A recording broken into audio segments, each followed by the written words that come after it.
And when it comes to the Ukraine war, I mean, we're being lied to about it. In what way?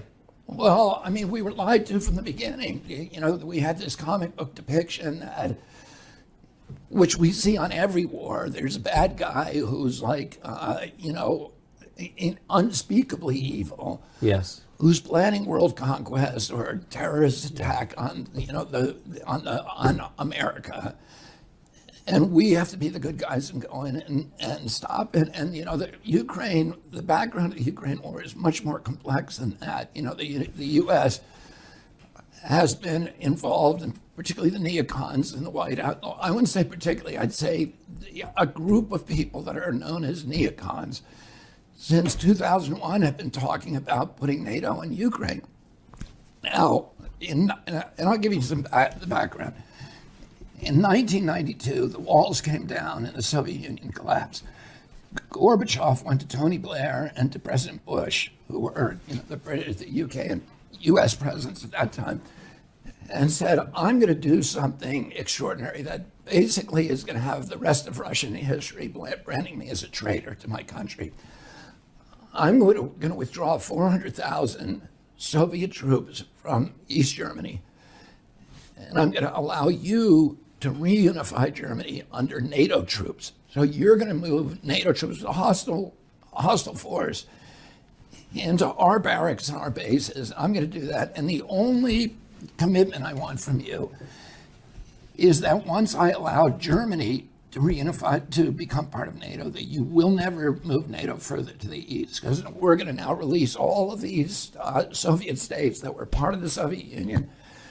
They're going to become independent states, and we don't want NATO moving into those. And James Baker, who was the Secretary of State at that time, famously said, we promise that we will not move NATO 1 inch to the east. So Gorbachev now did that, and he's now, you know, despised in Russia. And then in 1996 and 1997, so 5 years later, Zbigniew Brzezinski, who was the first kind of the father of the neocon movement. What the neocons represent in a sentence is that they were a group of people who believed, and, you know, Donald Rumsfeld and Jonathan Yu and Paul Wolfowitz, Robert Kagan, Victoria Nuland, who's now at the top of the State Department official, their belief was that the U.S. had won the Cold War, and that victory gave us the privilege of dominating the world using our superior military unipower status and our superior military status for the next century. So their principal blueprint document is called Project for a New American Century. In other words, America would own the 21st century. So Brzezinski says, okay, we should start this process by moving NATO into all the former satellite states. Well, and this was 1997. At that time, George Kennan was still around. Now, George Kennan, as you know, was the principal architect of the Cold War containment policy. He's arguably the most important, most respected diplomat and statesman in American history. Oh, he said, if you do that, you are going to provoke a violent response from Russia. They cannot live with NATO on their borders. They cannot, any more than we would live with, you know, with a Soviet alliance in Mexico and Canada. At that time,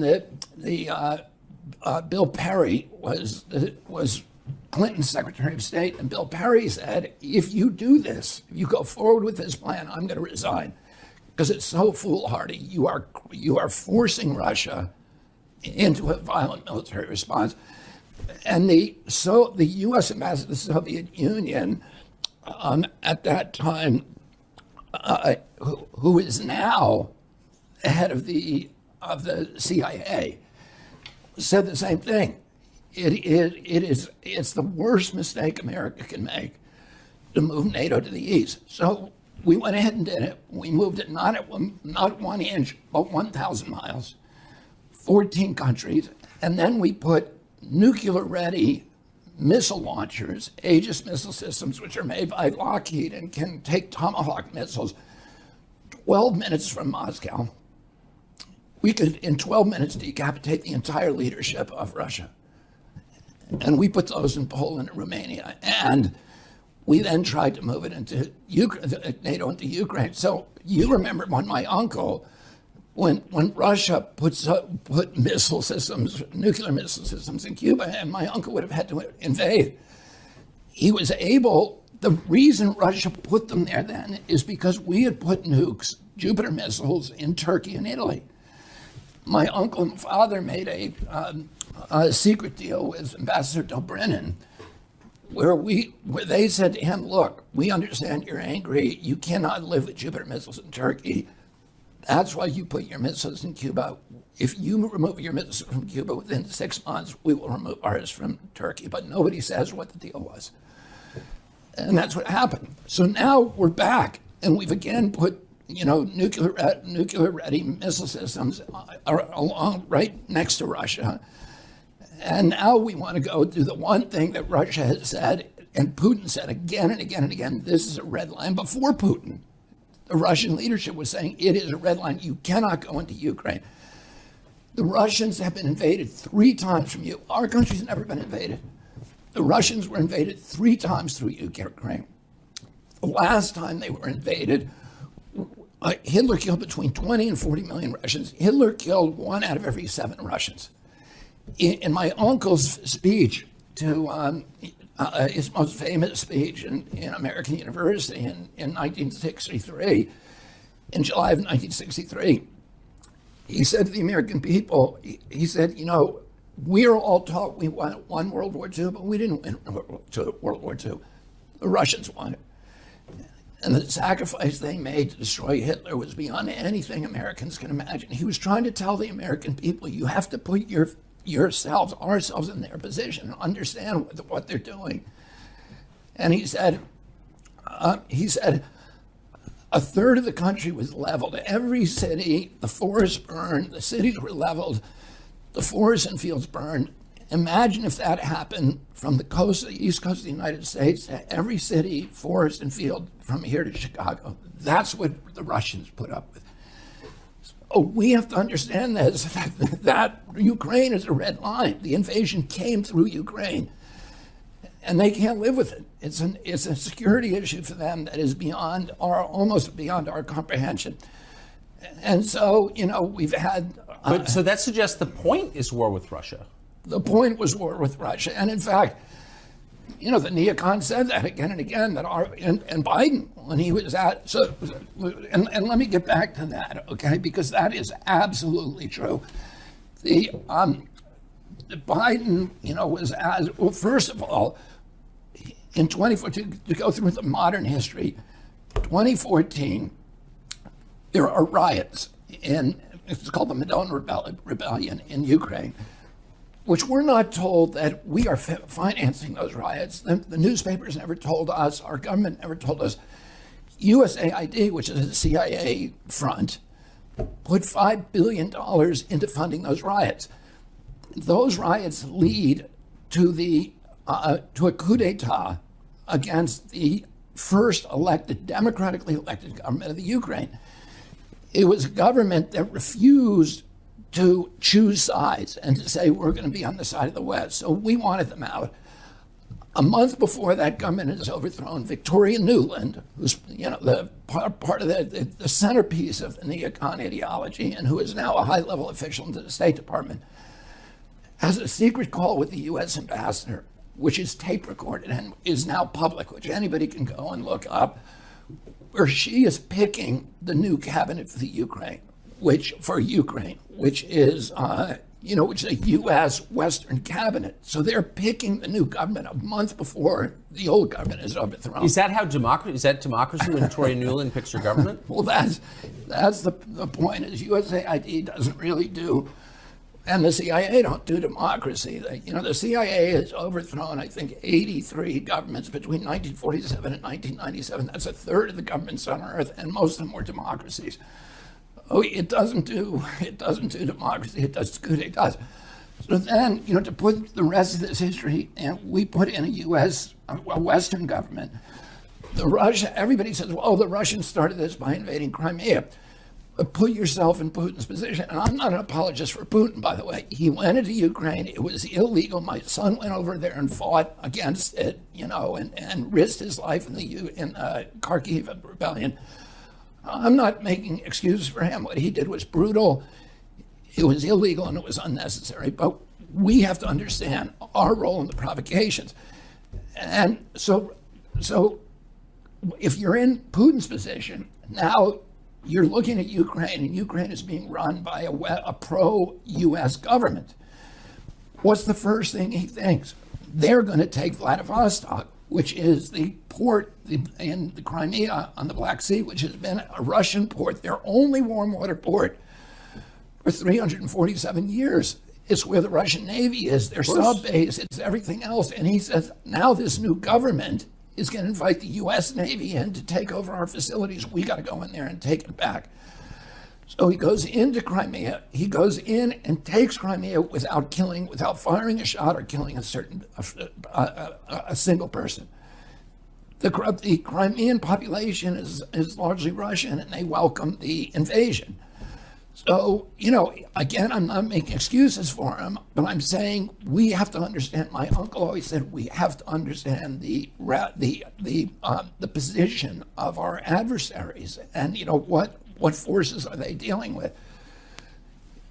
So then then the Russians now there's as soon as we put in that new government, the first rule they pass is to make the Russian language essentially illegal in Donbass and Lugansk, where 90% of the population are Russian. And there's then peaceful uprising, which people begin dying. They turn violent. Now, which side made them violent is a dispute. But it's not a dispute that the Russians were now being treated. The ethnic Russian population in Ukraine is now being treated like redheaded stepchildren. They're not, they're being slapped around and they're being abused and they're not being allowed to practice their culture or their language. And so there's a vote then in Donbass, Lugansk, where they vote 90-10 to join Russia. Russia says no. Putin says no. I don't want you, but let's sign an agreement that protects you. So they put together an agreement with France, Germany, and Russia called the Minsk Accords. The Minsk Accords say leave Donbass and Lugansk as part of Ukraine, but make them semi-autonomous so they can speak their own language, and so the Russians who live there are going to be protected from violence by the government. And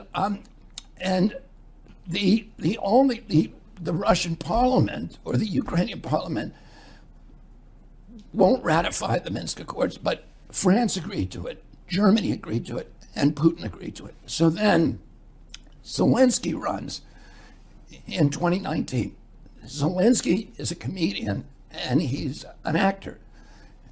And I'm not saying that in a derogatory way because my wife is a comedian and actor, but I'm saying it because here's a guy with no political background who wins the election with 90% of the vote. Why did he win the election?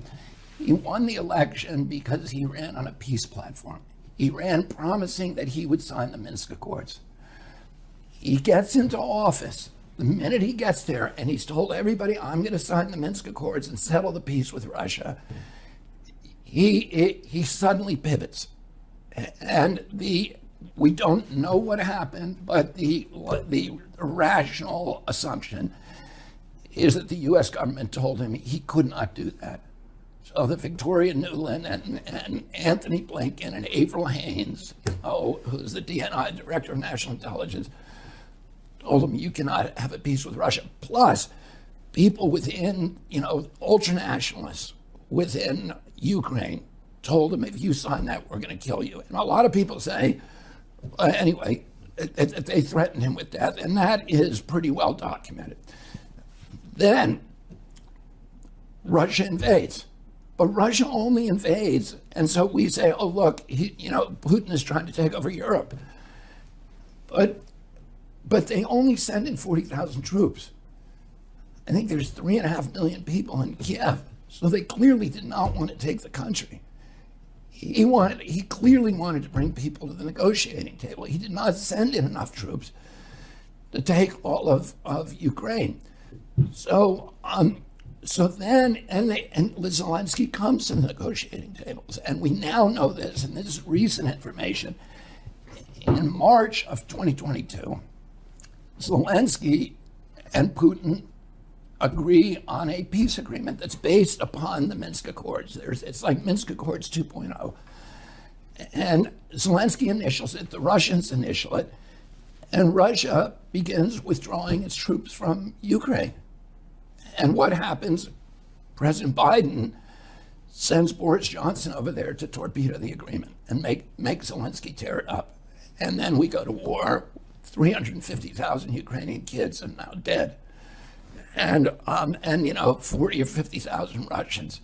So and that month, April is when they signed it in March. April, Boris Johnson was sent over there to torpedo it, and that month, Lloyd Austin, who is the Secretary of Defense under Biden, is asked, why are we at war in Ukraine? And he said, our purpose in this war is to exhaust the Russian army and degrade its capacity to fight anywhere else in the world.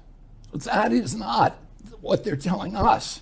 But do they? And Biden that month says, when he's asked about the war in Ukraine, he says, our purpose is regime change in Russia. So again, that has nothing to do with Ukraine. What that means is the Ukraine is a proxy in essentially a struggle between two superpowers, between Russia and the United States. And, we've now committed $113 billion over there. And just to put that in perspective, the total budget of EPA is $12 billion. The total budget of the CDC is $12 billion. We're sending $113 billion over. When Mitch McConnell was asked, how can we do this? When you're cutting food stamps and cutting food stamps to 30 million Americans, cutting Medicare to 15 million Americans, they're not going to have any health insurance. How can we send 113 billion over there? If we had that 113 billion here, we wouldn't have had to cut one food stamp payment. And he said, well, don't worry, the money's not staying in Ukraine. It's all coming back to military contractors in the United States. Well, so that's interesting, because then you look at, who owns those military contractors, and you see who gets on CNN to pump up the Ukraine war. It's a bunch of former generals and colonels and Pentagon people, but if you go in, and CNN never, and MSNBC never do this, but if you go look at those guys, they're all people who are working for Raytheon and General Dynamics and Boeing and Lockheed. So they're generals, but they're not identified that, they're actually working for the military contractors who are cashing in on the war. And then, those military contractors in turn are owned by three companies. All of them are owned by three companies, by BlackRock, State Street, and Vanguard. And the inflation that from printing the money to fund the war, to fund the 16 trillion we spent to fund the lockdowns, the COVID lockdowns, 8 trillion we've spent on these wars since 2020, all of them losing wars, all of them that made our country less safe. Look at what this war is doing. We have pushed Russia into the embrace of China, which is the worst foreign policy outcome imaginable. It is not good for the national security of our country, and we're now have Putin's back to the wall. Well, Putin is the world's leading nuclear superpower. We aren't. He's got 1,000 more nukes than we do, and their nukes are much better than ours. They can shoot down our nukes. We can't shoot down theirs. Oh, we are going up against we are provoking a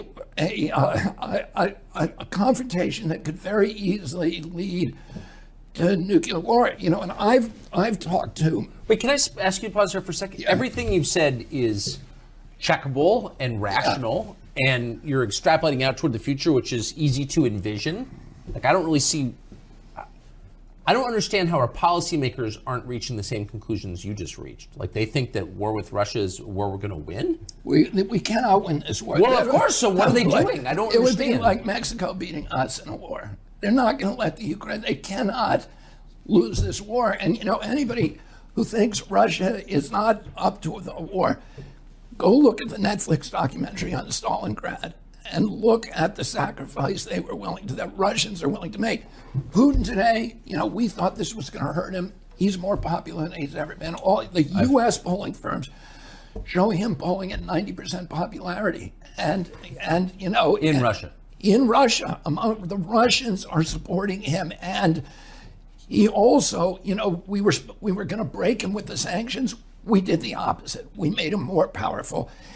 He's now insulated from the trade and the international banking system. He's now got this great trade agreement with China. He's now, engineering the creation of BRICS, which has 40 leading nations around the world turning against the U.S. currency as a reserve currency and adopting his petrocurrency or the Chinese currency. That is the worst threat to the United States. That will if we lose that status as the world's reserve currency, the Great Depression will look like a cakewalk. So I agree with all of that, and all of it. Your position to my ears sounds moderate and obvious.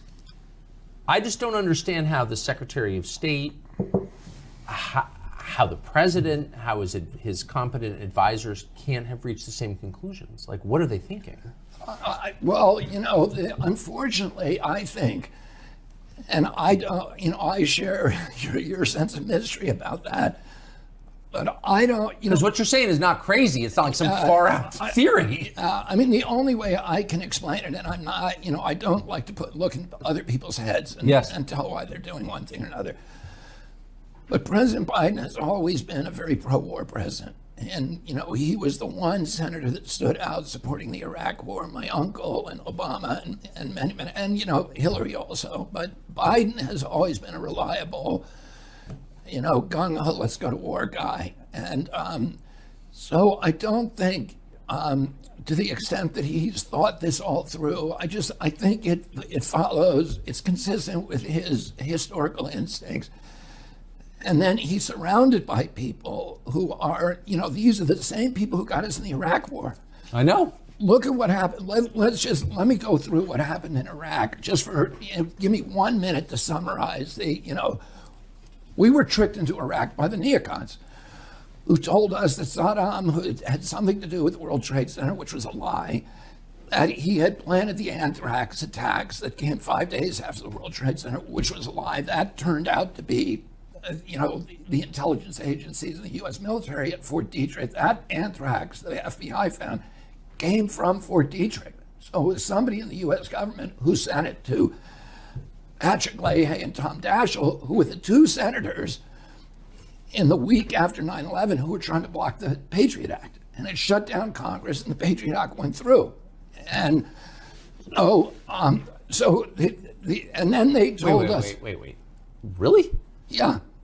Yes. And the FBI, after a year of investigation, traced the anthrax. It was a kind of Ames anthrax that was weaponized. And the only source of that in the world could be the U.S. government. And they traced it to Fort Detrick in So the Maryland. biolab there.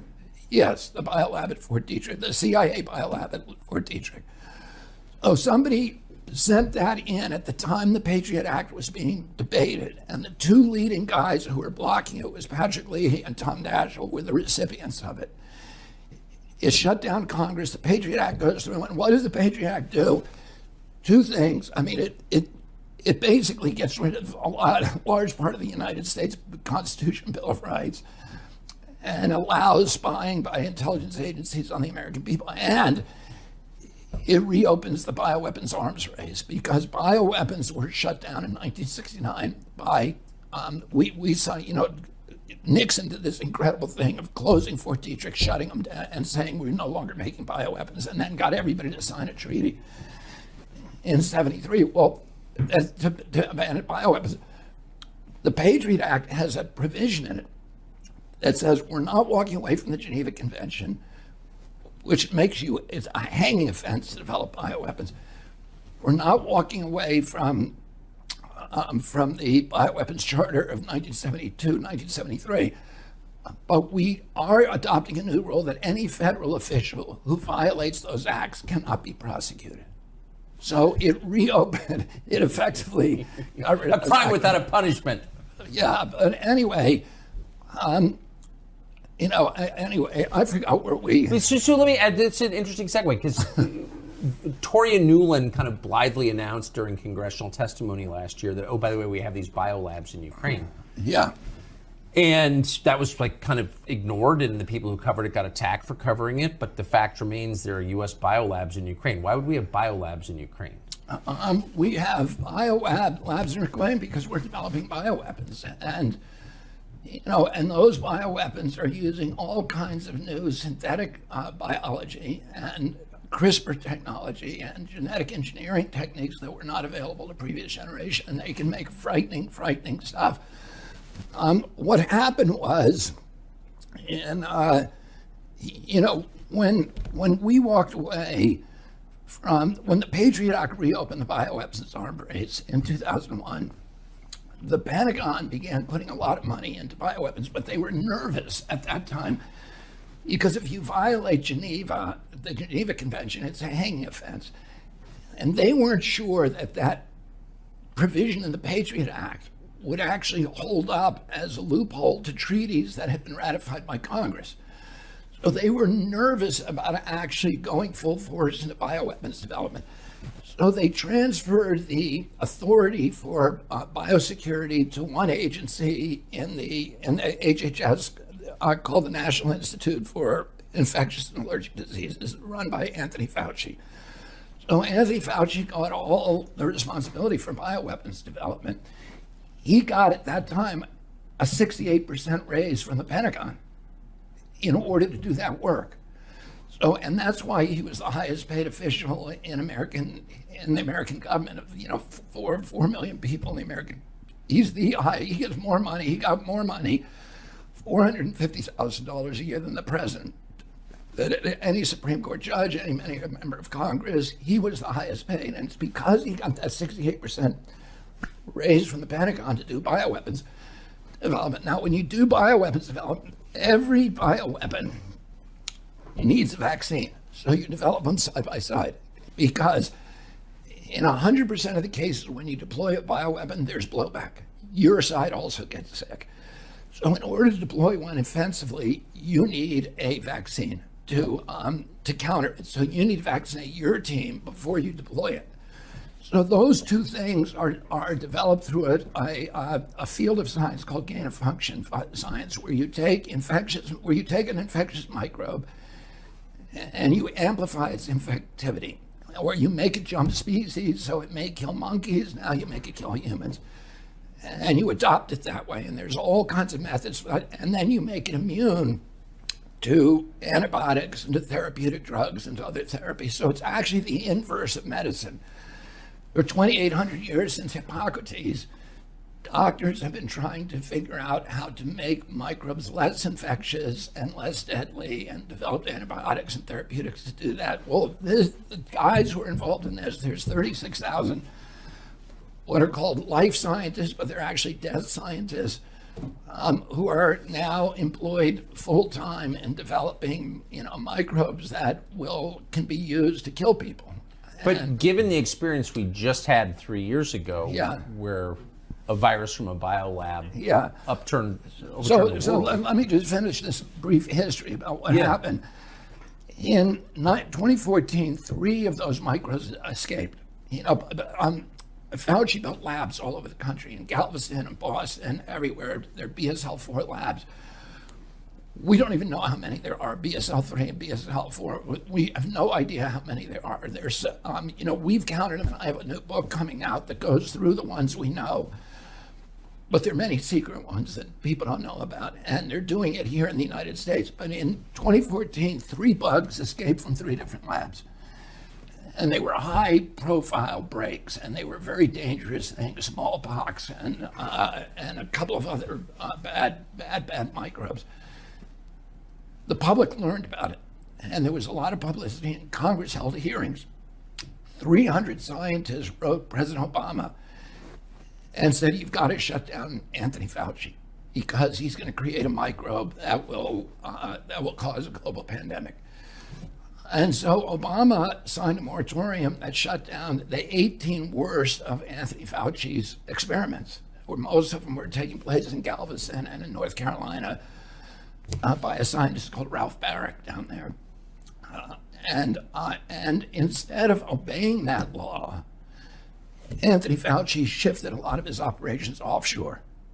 And those operations ended up, most of them in the Wuhan lab, which is a military lab, and that the Chinese run, the People's Liberation Army.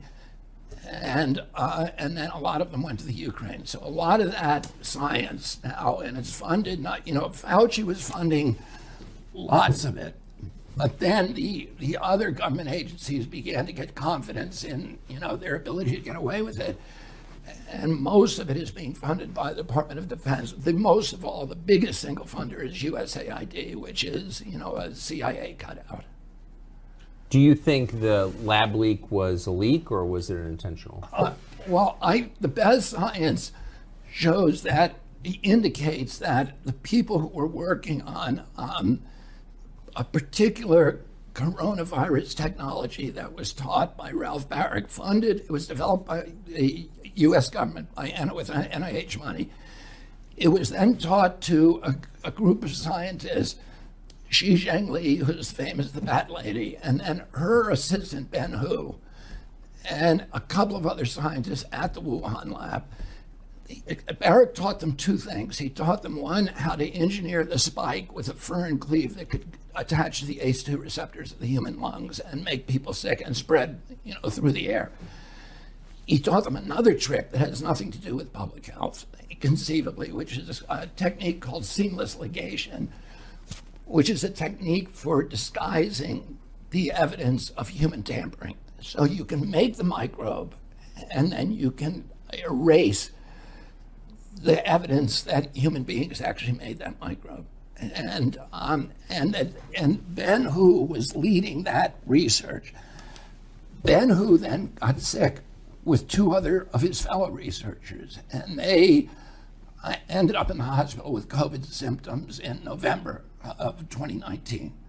So it appears that Ben Hu, the subway line that goes past the Wuhan lab and goes straight to the airport, all the original cases were along that subway line. And so the intelligence agencies that are actually being honest about that, and most of them are not, believe that Ben Hu and two other researchers got sick that the most likely scenario is that Ben Hu and two other researchers who were working on infectious coronavirus bioweapons got sick and they didn't know it. And so they were riding that subway line every day and infecting people before they actually got symptoms. And that's probably what happened, but nobody knows. You've said a number of times publicly, many times publicly, and I think it's now been confirmed that CIA had knowledge of, at best, had knowledge of your uncle's assassination, knew things. It's still being hidden now. What do you think, and that's obviously true, what do you think the motive was in that killing? Well, I think the people who were involved in it, the specific people who were involved in it were almost all associated with the Miami station, which was the largest CIA station at that time, and was basically, it was the Cuban station. And the people who were involved in that station were people like Bill Harvey and David Atlee Phillips, who was clearly involved in my uncle's assassination. He was, by all evidence, he was Lee Harvey Oswald's handler at the CIA. And then E. Howard Hunt, who made a confession, David Morales, who is the chief hitman. He ran the Operation Phoenix program in Vietnam. He killed 10,000 people, civilians over there, murdered them. And he also gave a confession of being in Dallas. And then there were most of the people were associated with Cuba, and the impetus came from that group of people who were angry at my uncle for not sending an air cover during the Pigs invasion, and then even more so after the 1962 Cuban Missile Crisis. My uncle then developed this friendship with Khrushchev, and he shut down all of the Cuban attacks by Alpha 66 and these other groups that were harassing Cuba. They were sinking ships, sinking Russian ships. They were operating flotillas out of South Florida and doing raids on. And my uncle and father sent the Coast Guard down to confiscate their boats and their weaponry and to arrest the ones that continued to do it. And those people, those individuals, were also, have been traced and tracked the assassination, over the years. And they're now, there's been, there's millions of documents. I mean, but why not release all the what doesn't make sense to me is why not just admit it now?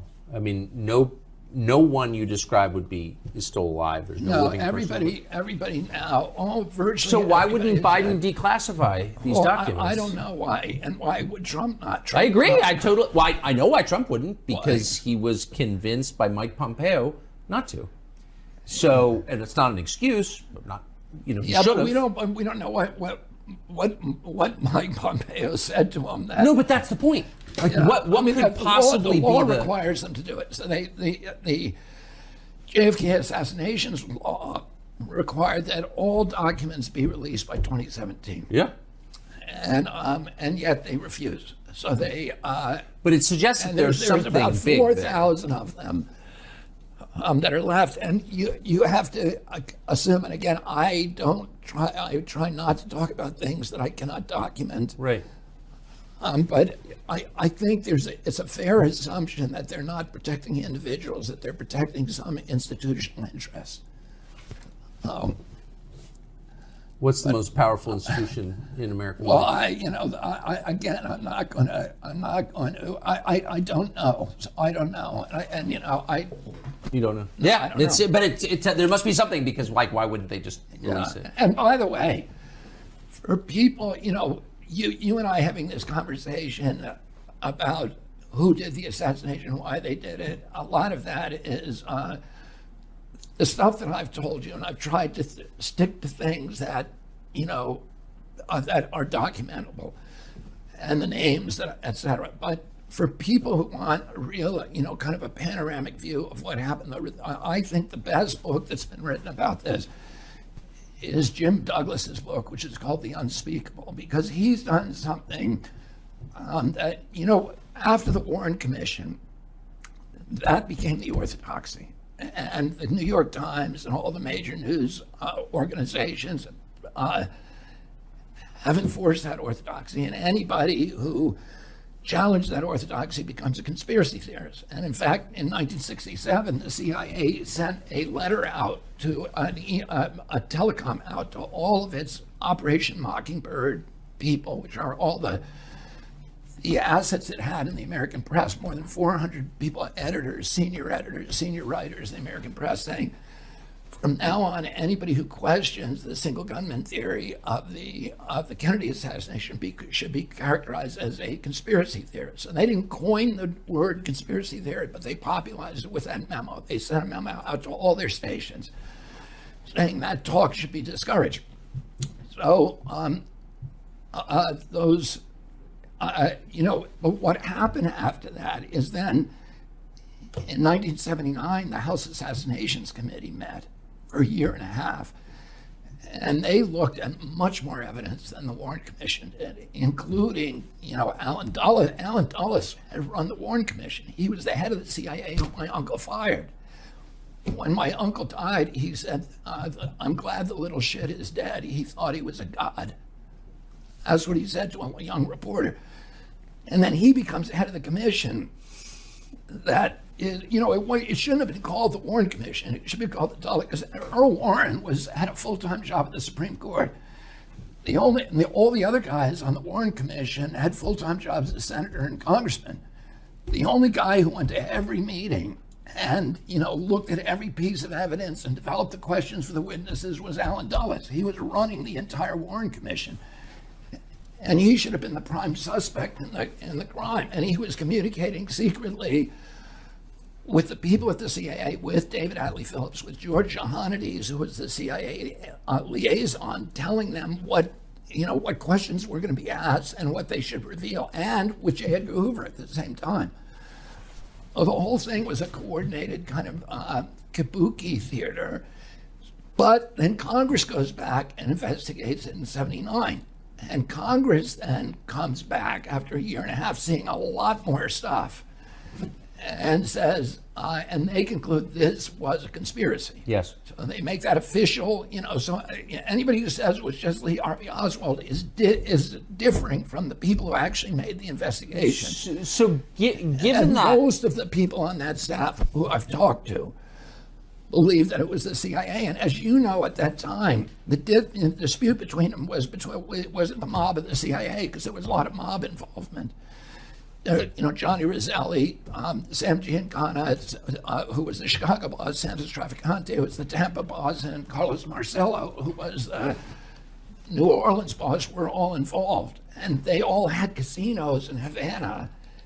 And they were working with the CIA to assassinate Castro. So they had hitmen at their disposal, and they were training Cubans who were sharpshooters for Batista as hitmen. And I've talked to some of the hitmen. I've talked to Antonio Vecchiano, who was involved, and who was also David Atlee Phillips'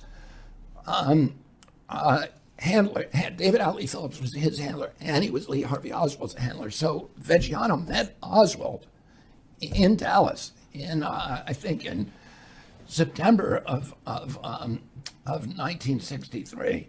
Oh, I've talked to, the people who were actually working for the CIA and the mob at that time, to kill Castro, and how they were then pivoted to this, some of them were pivoted to this new project.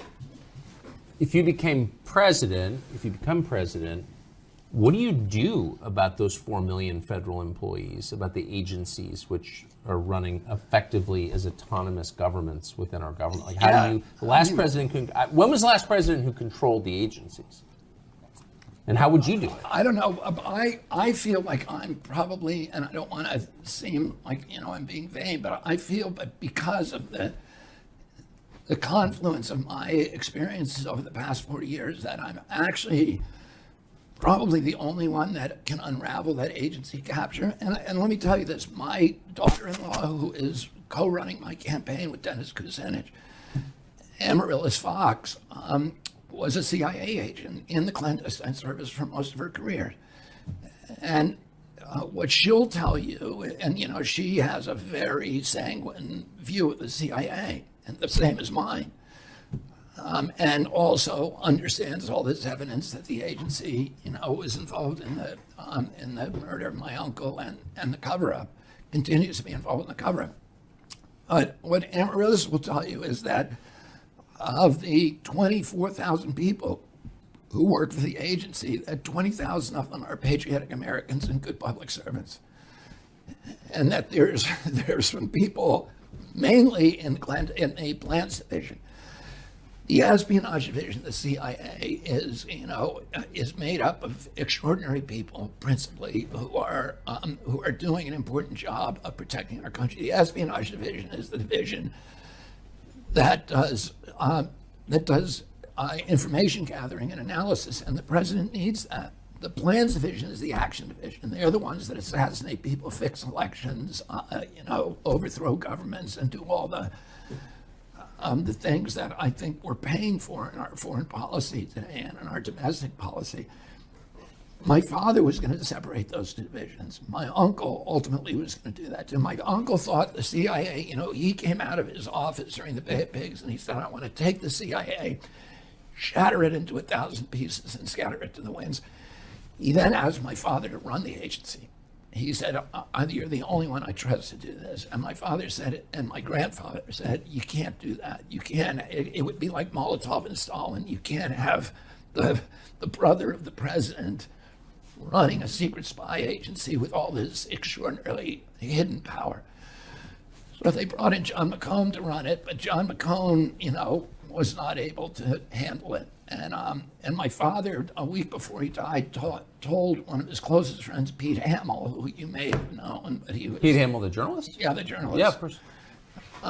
he told Pete Hamill said, what are you going to do about the CIA? And my father said, I'm going to separate the plans division from espionage, and that's the only way to make it work. And that still makes a lot of sense today. Incidentally, I had dinner with Mike Pompeo, I don't know, 3 weeks ago. And he said something really interesting to me. Wait, you had dinner with Mike Pompeo in 3 Las weeks Vegas. ago? Yeah. And he said something. What was that like? It was the weirdest dinner I've ever been to. If I told you the other people were at that dinner. Well, because I just can't imagine I know Mike Pompeo. I'm not attacking Mike Pompeo, but I can't imagine two people with more different views. No, I've always, I have a kind of natal hostility toward Mike Pompeo, but I never knew him. But just because he was, for people who don't know, he was the CIA director and he was Secretary of State under Trump. But he's an interesting guy. He's smart. Very smart. He's Harvard. I think he went to Harvard Law School and did? Harvard undergrad, and I think he had a military career. Army officer. Yep.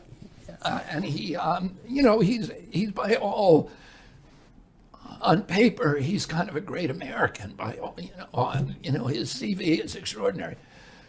And you never know, you make judgments about people before you meet them. And my judgment about him, I still don't know what to think of him, but what he So you said. wound up at dinner, I'm sorry, Yeah, Bobby Kennedy and Mike Pompeo in Vegas It at wasn't dinner. just the two If of I'd us. stumbled across that, I would have stopped. It wasn't just the two of us, it was the rest of the group makes the story even weirder, so I'm not even gonna. I don't know if I'll even go there.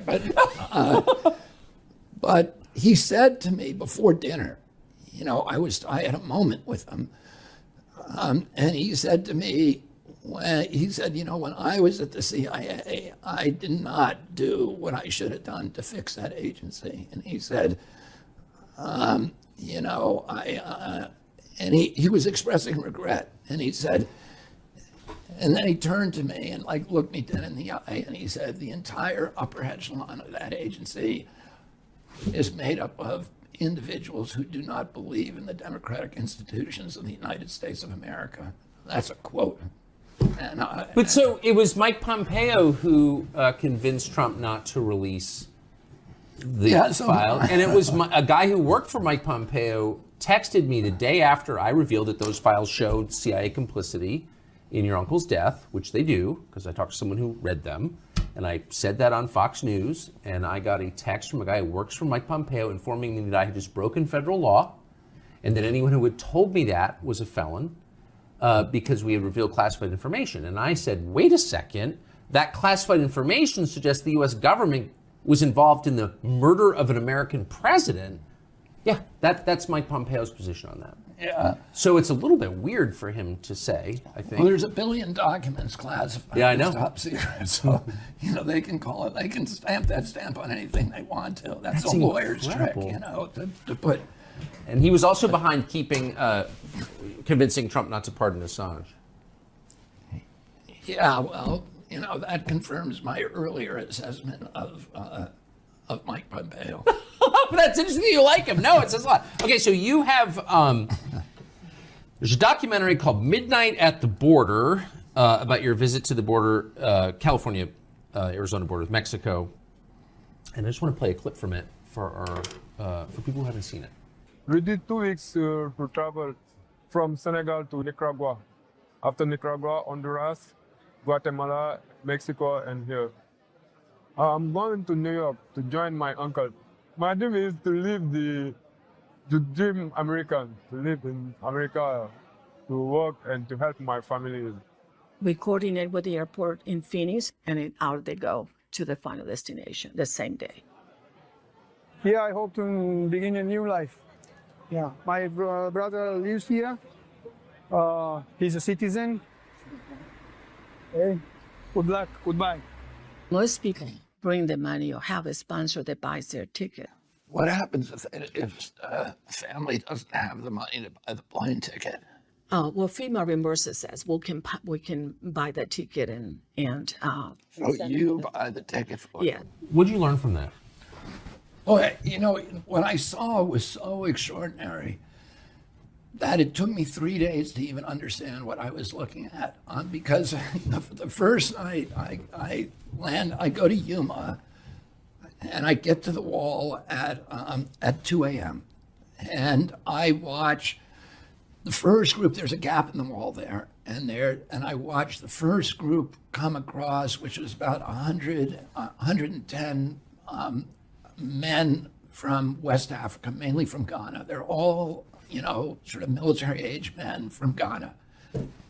And by calling them military-age men, I'm not making any implications about what they're here for. I'm just saying it's just a way of describing them. They were people, between 18 and 25 from Ghana. So I expected to see a lot of Central Americans coming up, and then and that was not what I saw. And then the next group was again about the same number. There were 2 busloads of people, and I interviewed every one of them. I talked to each one, and I want to say this: what we're seeing there, a lot of people come to this issue of, I think we need to close that wall. We need to close the border right now, and I'm going to explain to you why.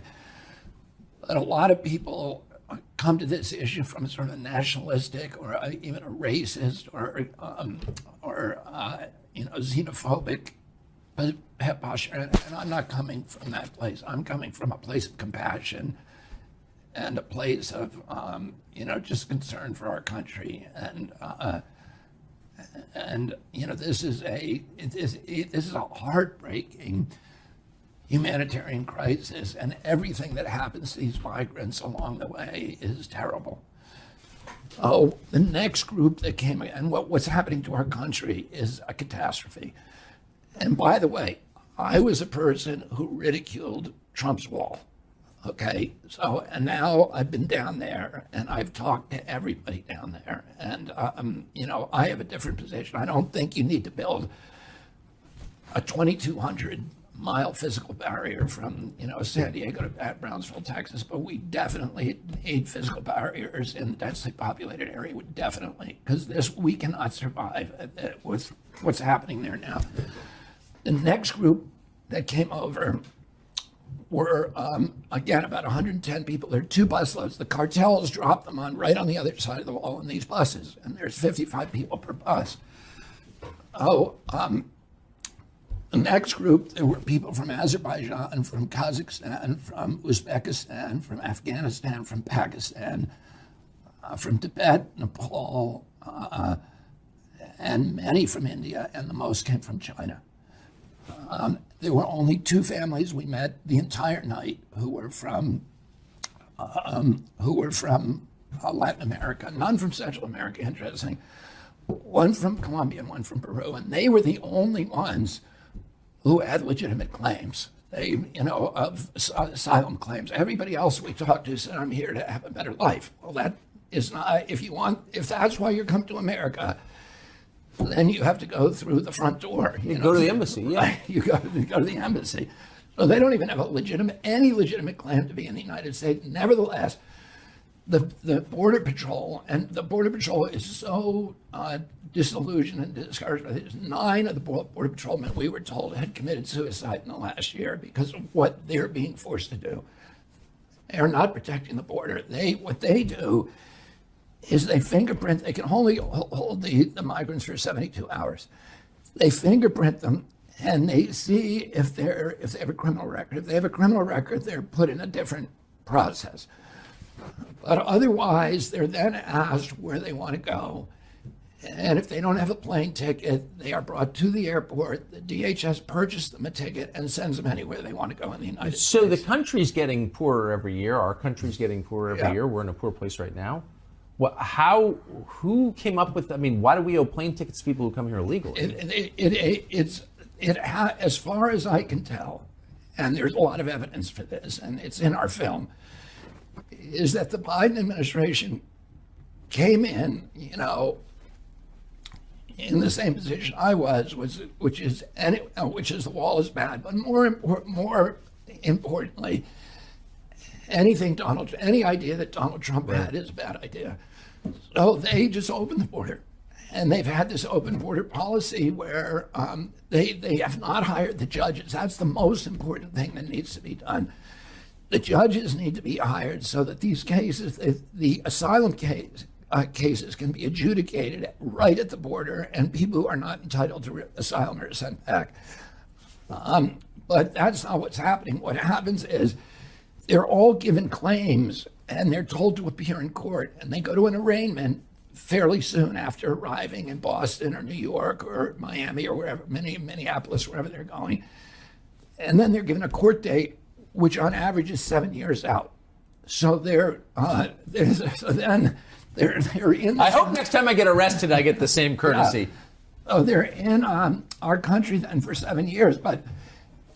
And let me just tell you from their point of view what's happened. First of all, the cartels are now controlling our immigration policy in the United States.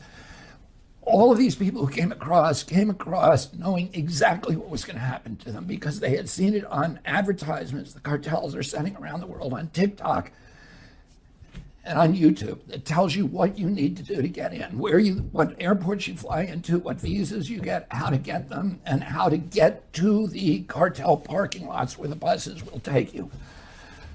Some of them fly into Nicaragua. Most of them fly directly to Mexico City and from anywhere in the world.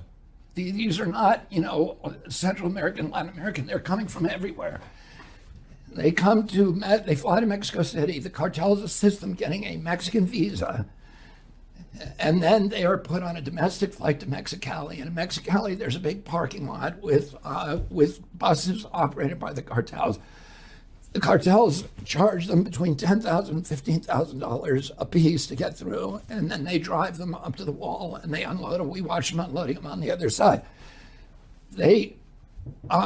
Large numbers of them get abused. They get extorted. They get exploited. They get robbed, raped, beaten. The Peruvian family that I met had every penny taken from them. He said, my whole life savings was taken from me. There's a tree that we could see from where we were when it was daylight. It's called the rape tree, where the cartels extract final payment from women who are crossing the border. If there are attractive women that they, in their view, and I don't mean physically attractive, but if attractive for whatever their purpose is, to sell or to traffic or whatever, or children. Those children are separated out. The Colombian family had lost a girl, and a teenage girl. And, the father was desperate, and she had been separated from them by the cartels before they passed. Oh my gosh. And 85,000 children have disappeared in this process. It's monstrous. So but then let me tell you this. They get into our country, and there's a lot of people who are well-meaning, mainly liberal people who care, who see themselves as deeply caring people who say we should have sanctuary cities and we should, these people should be treated with dignity. But what really happens to them in real life is that they get here and then for 7 years, none of them are legal. So they are now subject to terrible exploitation by unscrupulous employers all over this country. They're getting paid $6 or $5 an hour because they have no leverage in their employer. Of course. And that dampens the wages for every other American. That's exactly right. It steals the leverage from American workers, too. And there's 16 million of them here now. And they're crushing the social safety system, social safety nets. In cities like New York has 95,000 of them have landed in New York. New York is now thinking of turning Roosevelt Island into an open-air refugee camp. And there's a proposal that was on Bloomberg of turning Central Park, or parts of it, into open-air camps for migrants. Oh, and Eric Adams, who's the mayor, has been saying this has got to end. We have to close the border. And a lot of these mayors who were people who were saying we're sanctuary cities and getting that, aligning themselves with that, are now seeing what it really means. And it does not mean treating people humanely. It is the worst possible thing we can do. Meanwhile, 7 million have come across in 3 years, 7 million illegally. In that same time, there's only been 3.1 million legal immigrants. So these are the people who waited in line. For every one of them, there are more than 2 illegal ones coming across and taking those places. And that, a lot of the, it's not something that's sustainable. It's something that needs to end right away. And the cartels which are making billions, the Mexican drug cartels are literally running U.S. immigration policy this time, not the President of the United States. And corrupting the Southwest United States. Last question, will you succeed in getting a debate with Biden, do you think?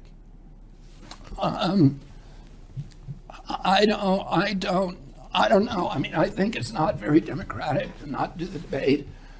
I hope that he will debate me. And I can tell you this, and I also hope that he'll come out and campaign, because I'm seeing a vision of America. And both Trump and Biden are boasting about the economic prosperity that they've brought to our country. It's unusual to have 2 former presidents running against each other. Both of them are proclaiming their economic record. But I'm seeing things in this country that I never believed that I would see in the United States. People living in a level of desperation that I don't know. I've talked about. I have a friend called Keith Amato, who is, and I represented commercial fishermen for almost all my career as an environmental lawyer, and he's one of my closest friends. And he worked hard his whole life fishing out of Wellfleet and P-Town and Chatham. And his son-in-law now owns a fishing business, but he has no pension, and he's on full disability.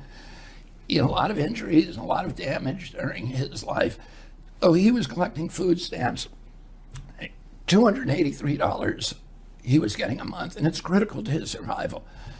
Even then, he was telling me, I have to switch recipes to be able to get through the checkout line.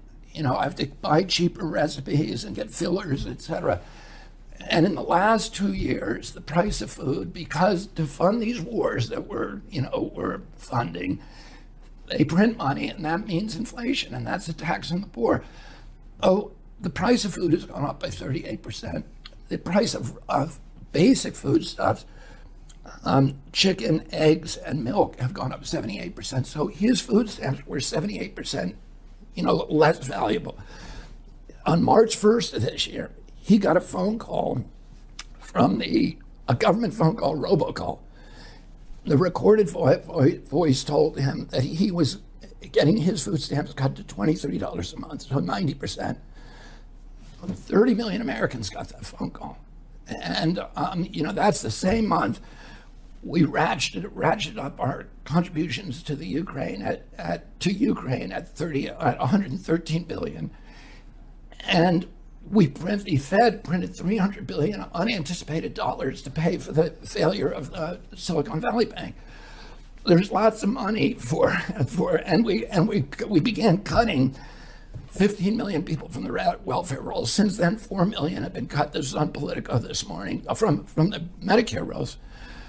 So there's no money for poor Americans, and the people that I see are living because of the inflation and because of what's happening with this desperation. The average wage in this country is now $5,000 less than the cost of basic goods, of food, transportation, and housing.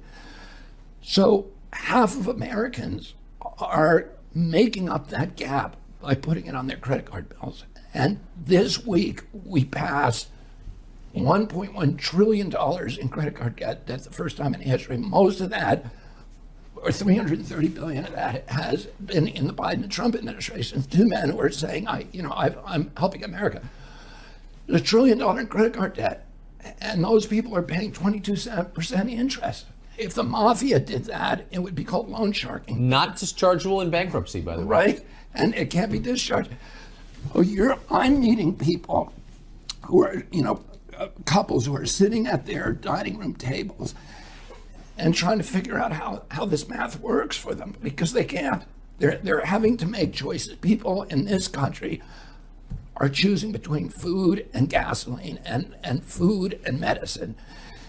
And they're listening to a little baby crying in the room next door, young couples, and have to wonder whether that baby is $50 sick or $100 sick or $500 or $1,500 sick before they bring them to a hospital. And my wife and I were talking about it the other night, and we were talking about this epidemic of depression and mental illness and anxiety that is afflicting Americans. The deterioration, the sense that the wheels are falling off. And she said, that's the way I felt when she was living in poverty. She said, that's the way I felt when the engine light came on my car, because I knew there was no money to pay it. And you have all these Americans now who are living hand to mouth, and they do not feel that anybody is listening to them in the political process. They feel they've been completely abandoned by the Democratic Party and the Republican Party, and that those parties are now serving elites, and that their voices aren't being heard. And particularly now, the Democratic Party has had this very interesting shift where, when I grew up, when my uncle was president, my father was in, the Democratic Party was where the people who were poor and working people were. And today, 70% of the wealth in this country is owned by the Democratic Party and only 30% the Republican Party. The top 10 counties, the top richest counties in this country, 9 of the 10 are Democratic counties.